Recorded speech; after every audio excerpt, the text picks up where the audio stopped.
Hello, everyone. This is Cody Lee of BlackCatBooks.org, author of I, the Dragon, Cruel and Beautiful, Rabbit Hole, King Dia, Lauren Frey, Grim Clover, Internet Bloodsport, City of Steel, and the upcoming Jaw of the Dragon.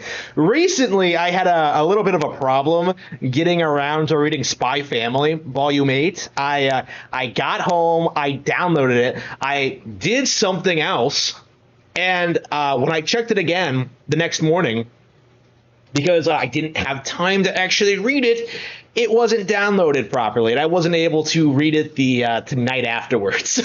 So like when I finally got the chance to read it, I sat down. I put off like all my chores and everything else I was doing. I was like, okay, let's get Spy Family Volume 8 read. I've been waiting for this for 5 months, and I've been looking forward to this for a long time. I need to get this out of the way so I can go back to reading mystery novels, other series, One Piece in particular. I got to play Splatoon 3. I've been putting on Splatoon 3 for a long time. I still have not done everything in single player. So I finally sit down and read Volume 8 of Spy Family, and it's not that good. I'll have to go back through all of the previous volumes because I've been rating them all on the Kindle app. So I should have like a record of how much I've enjoyed each individual volume. And I do have to say this is probably my least favorite one. It's so bad, in fact, that I wonder if by next volume I'll be considering dropping the series. Now, I think there are some aspects to this that make me kind of want to stick through it and see if they recover, because I think it's perfectly doable, but at the same time, I think it needs to be said by fans of the manga and those of you who are dealing with the anime, Spy Family does have this very serious problem where it does feel relatively soulless, right? Like the characters feel flat in a lot of ways. The setting isn't very well fleshed out. It doesn't feel like there are a lot of stakes a lot of times.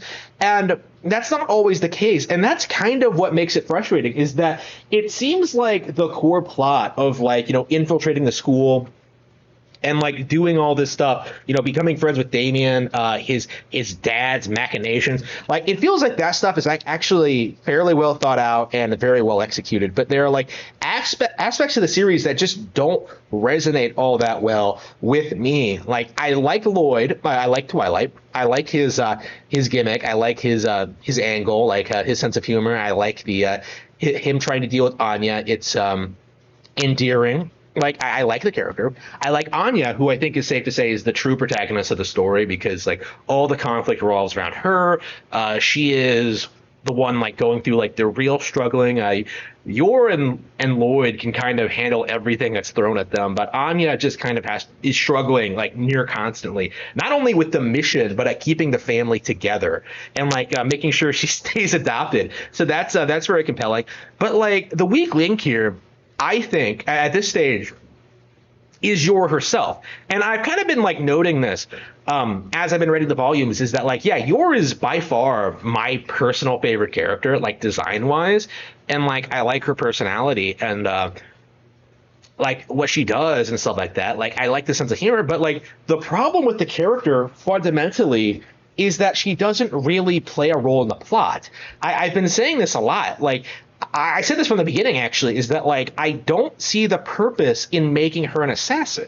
I think it would make a lot more sense for her to be a normal person. And 90% of the time she is. But that just makes it all the more jarring when she is supposed to be an assassin. She is supposed to be doing stuff for the garden. And she is supposed to be a highly specialized killer who the best at what she does and doing stuff like this. But Volume 8 seems to want to really flesh out Yor's character and kind of give her you more perspective on what she does and stuff like that, but it's not terribly interesting at all. It has this setup where Yor and the family are on this cruise ship, and Yor is tasked with protecting this woman and her child from being assassinated by thugs. I don't even remember what the context is, because it was so I really didn't care. I was not invested in these two at all. And it's kind of an interesting situation, because Yor is given a chance for the first time ever to kind of discuss with someone else what she's going through specifically, because this person is aware that Yor is an assassin. She's aware that she's married. She's aware that her family is on the cruise ship. So like this really would have been a great opportunity to kind of flesh out Yor's character and kind of give her more depth as to what we've seen so far. But like really it's like the same shit over and over again with her. It really is. I feel this way with Twilight as well. Anya, I think, has had like a lot of evolution with like her relationships with other people and like the way she goes about things. It's always entertaining to watch. Actually, she is the highlight of the volume, actually, even though she doesn't do a whole lot. Like she's always entertaining to see. The artists seem to like really know how to utilize Anya, like, but not Yor. So like Yor just struggles, I think, to kind of make herself relevant in this manga. It really comes off as like the things she gets into and the situations she's involved with have nothing to do with the Operation Strix at all. In fact, that's a big issue I have with this volume, is that like nothing about it has anything to do with like the Desmonds and like Eden Academy. They're just like on a cruise ship just because. There's no reason for it. There's no justification for it. There's no real reason to sacrifice your time and energy focusing on this aspect of the plot. And like again, Spy Family does this all the time, where it just kind of tries to go off on its own tangents and tries to be funny, and a lot of times just fails like epically. Like I just don't think a lot of these side stories, all these alternative plot lines really make a whole lot of sense or are really interesting. Like I want to be focused on like the academy setting. I want to be focused on like the family dynamic. I want to be focused on Anya's progression as a character, right? Because she is the protagonist. In this case, like the story centers on Yor, but like she doesn't interact with the family at all. Like they may as well not even be there. I find myself kind of wishing they weren't there, actually, because like all the best segments with Yor in this was like kind of her by herself interacting with this family. And it's not like great stuff or anything, but it is like a little bit different than what we've seen before. Like, and for that, like I do kind of appreciate it. Like the volume isn't all bad by any stretch of the imagination. There are like a lot of fights. There are like you do get to see Yor being cool, which I always like.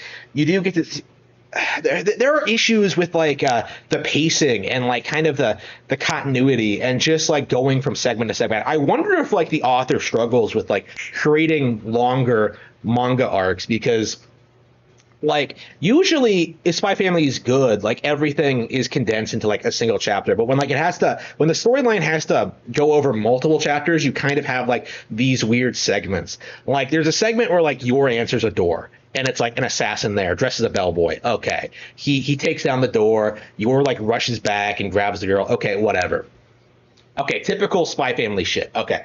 But then, like, immediately after that, when, like, the director comes in, another guy that Yor works with, like, he tells her, so you forgot the secret knock. And she says, yes. And I'm just kind of, like, scratching my head at this, like, like, she really forgot there was a special secret knock. She never, like, anticipated the fact that it might be, like, an assassin at the door, you know? Like, she doesn't... Like she seems like very incompetent as a bodyguard in a lot of ways. Like outside of like the whole fighting thing, like she's completely incompetent at essentially everything. Now the thing is, like she's really good at fighting. Like this volume does like emphasize a lot. Like no matter who she's going up against, she's gonna win, and I do kind of like that. But at the same time, it's like, why put this person in this situation? Like what were her superiors thinking? Like she clearly has a niche. She's good at certain things, but you don't have her be involved in this secretive stuff because like she forgets stuff. She's like simple-minded as fuck. Like she can't. Like she can't keep her mind like in the game. Like she's always thinking about like other things while she's on the job. It's like, unless it's like straight up killing someone, she's like irrelevant. Like she can't do what you ask her to do, and that's fine. But like when it comes to her relationships with those around her, it just kind of comes off as weird because like she doesn't get called out on this, and it just seems that like I don't know, the creator doesn't know what to do. The author Tatsuyo Endo doesn't know what to do with the character. It really does come off that way, where like in a lot of times, like the character just feels like she exists as a joke. And like the entire series is kind of like this, where like it tries to present itself as like super seriously, but like it's just a comedy. And like okay, so if you want to be a comedy, that's fine. And like I enjoy the comedy, but like I think the thing that really got me invested is like are the moments that you can take super seriously that do come up every now and then that do resonate with you. I like that, and I wish there was more of it. I wish there was just less like I kind of felt this should have been like the spy equivalent to like One Piece, where you have like these super organizations going up against each other with their own like highly competent people, right? Like I don't understand why Yor and Twilight aren't like up against each other in their like secret identities yet. I suppose that's like they're building up to that. I would be shocked if that never happens in the manga. But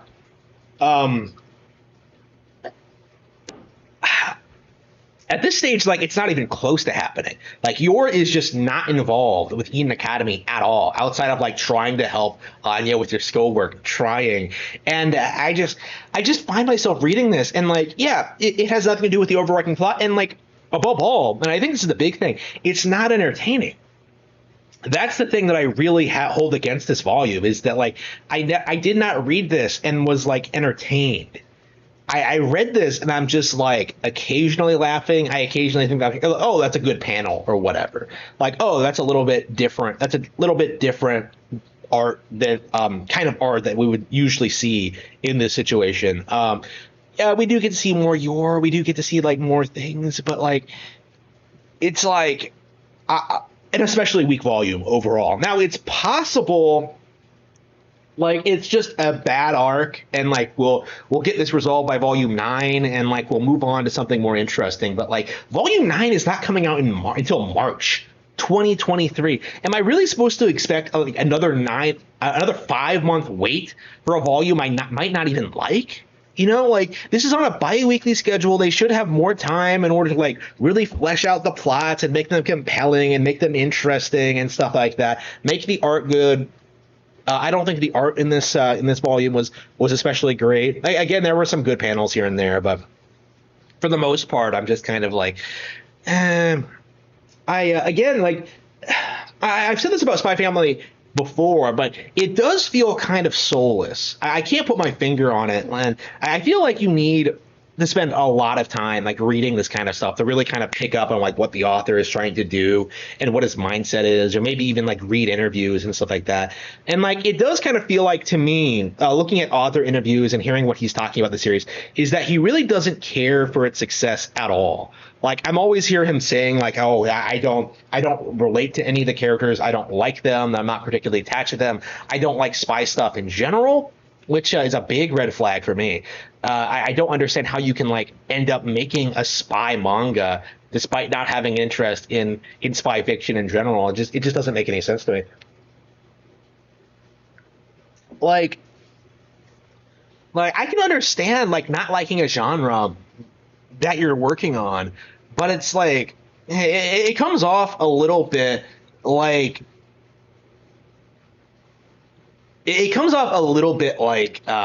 he's resenting the success of the project and that he would like rather be working on his next thing. Because like I know he has a long history of like failed projects and stuff like that. This is his first ever project ever translated into English. And like it comes off like it might erupt into like the prison school situation where like the author ended up like really, really resenting what he made. And I wonder if that's going to be the same case here, because I kind of do suspect that like by the end of Spy Family, like our impressions on it aren't going to be nearly as positive as they were when it first launched. Because like I think everyone was like pretty enthusiastic about the series when it started, and for good reason. It felt a little bit different. It had good art. It had an interesting premise. Like the first couple of volumes were pretty good, but now The last volume I think was great. It was like it was either 6 or 7 that I called like the best manga, so the best volume so far. So it wasn't that long ago when like the series was at its peak, honestly. So like I'm kind of thinking that like yeah, I'm gonna give it like it's really hard to evaluate manga because like it's so easy to just kind of have these dips in quality, to notice these dips in quality and then like say, oh, it's going downhill, but then like it ends up being great again. One Piece is a good example where like I hated like everything. I hated the Alabasta saga, hated like the Skypiea half of Skypiea when they're actually in Skypiea. The Jaya arc is fine. I hated that aspect. I hated like when they actually got to Skypiea. Loved Enies Lobby, loved Water 7, loved Thriller Bark, and now I'm like past that, and now I don't. Now I had to like experience what's next to the franchise. I'm going into like uncharted waters here. I'm going into like the second half of the Grand Line. I'm going to the new world. So I am very excited about that. I'm not excited about reading Spy Family. Like that's the thing. Like this is a manga that I enjoyed, that I've shared with other people, that I've like bonded with over. I bonded with other people over, and like I'm looking at this volume now and thinking that like, am I going to be a fan of this a year from now? And that's not something I really should feel about an ongoing series. You know, like I don't think if you're going to feel this way about a manga, like why get invested at all? So like at this point, like I am kind of down on Spy Family. I am kind of down on like on the current state of the manga. I'm kind of like skeptical whether like the quality will continue to stay at the same level or if it's going to get like really, really bad. Like, I don't think it's going to get B-Stars level. Oh, yeah, I do think that needs to be said. This is not on B-Stars level of dips in quality. B-Stars had like some of the most ridiculous leaps in logic I've ever seen. Like the leg eating thing, like spending like 8 volumes to resolve a murder mystery. I'm sorry, 12 volumes to resolve a murder mystery. 8, like actually start investigating the murder mystery. And then like you just kind of figure out who did it, and it's not interesting at all. Like, unbelievable. Like, I'm still angry about B-Stars. This isn't like B-Stars level quality. However, like, B-Stars, I think, had like high points that were better than Spy Families. Like, again, this is like one of the weird things about B-Stars is that like the manga as a whole is shit, but like individual panels and like, you know, some story elements are like legit some of the best I've ever seen ever. You know, it's bizarre how like B-Stars has this crazy ups and had these crazy ups and downs in quality. So much so that like, I don't know, like, do you think I should go back and do a retrospective on B-Stars? I've been kind of thinking about that. I stopped at volume 15 when Melon was introduced because everyone warned me that like Melon is the fucking worst. So like I dropped the series. I don't know, maybe doing like a video on like the weird ups and downs of B-Stars would be like fulfilling.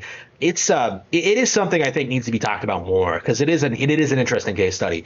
But like with Spy Family, it's like it's so bland and just feels kind of cookie cutter and just I would honestly rather be reading something else. Honestly, like I have Vinland Saga, I have like Fire Punch, I have Chainsaw Man. Like, did I finish my copy of Call of the Night? I'm about halfway through volume 9 of that. You know, Call of the Night is a manga that like is objectively terrible, but like I've read a lot of it for reasons.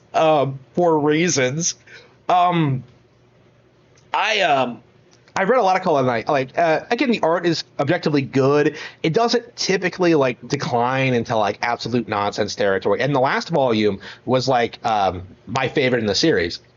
Actually, I think it actually veered into like legitimately good territory if I remember correctly.